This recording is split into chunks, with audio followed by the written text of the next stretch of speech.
The most common symptom of parents of young children getting anxious and rushing to consult a doctor or get admitted to the hospital is fever. I say illness is an illusion because there is no such thing as an illness or disease but a group of people associated with the symptoms, inflicting the fear of infectious and death. The word doctor is derived from the Latin verb docere, meaning to teacher or a scholar. Only university professors with a doctoral degree typically teach at a university, but doctors in hospitals diagnose and treat illness. Historically, the title doctor was invented in the Middle Ages to describe eminent scholars. Thus, doctorates date back to the 300s to gain recognition, respect, and prestige. In 20th century, very rich parents paid large sums of money as donations to admit their children in private medical school. Some parents also established hospitals that expect return on their investment. The most common symptoms used to diagnose illness for centuries is fever.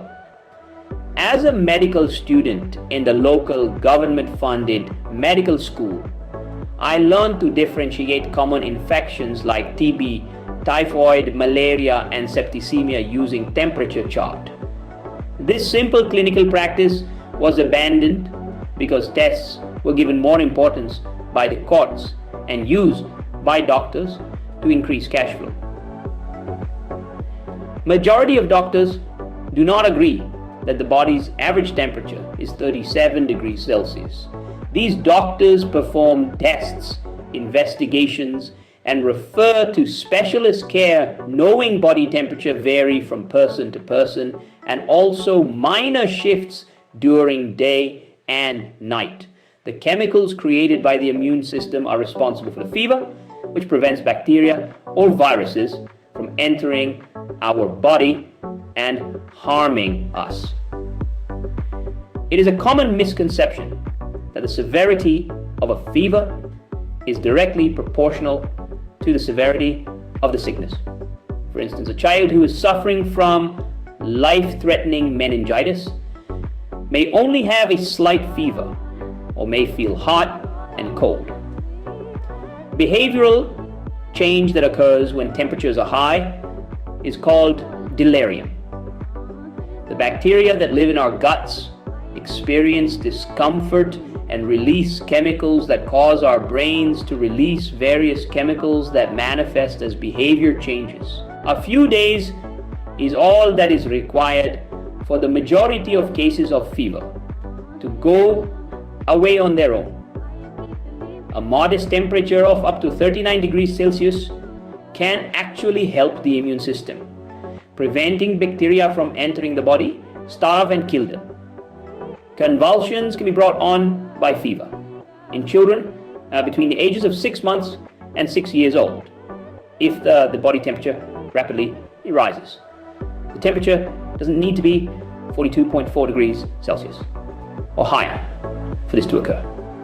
The fear response is a natural reflex that safeguards our bodies and signals us to pause, identify the cause, and rectify it, and not pop in pills to suppress the symptoms. Your internal temperature may rise in tandem with the rise in the temperature of the environment, such as on a hot summer day. If you are feeling emotional and begin flirting with another person, your body temperature may also rise accordingly, heart rate increase, and you start bluesing. Always remember that fever is not a disease, but rather a normal reaction to it, physical or psychological insult. To put it another way, that if you slap someone, they will turn red, swell up, experience pain, and the cheek will be hot to the touch. So the next time you have a symptom or a sign that makes you anxious, stop worrying. Click the button below to get my free ebook, Dr. Maya Protecting You, Protecting Us.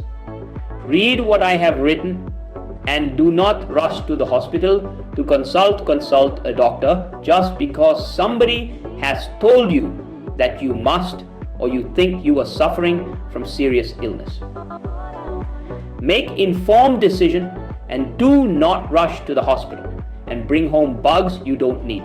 Protect your family, friends, and your community.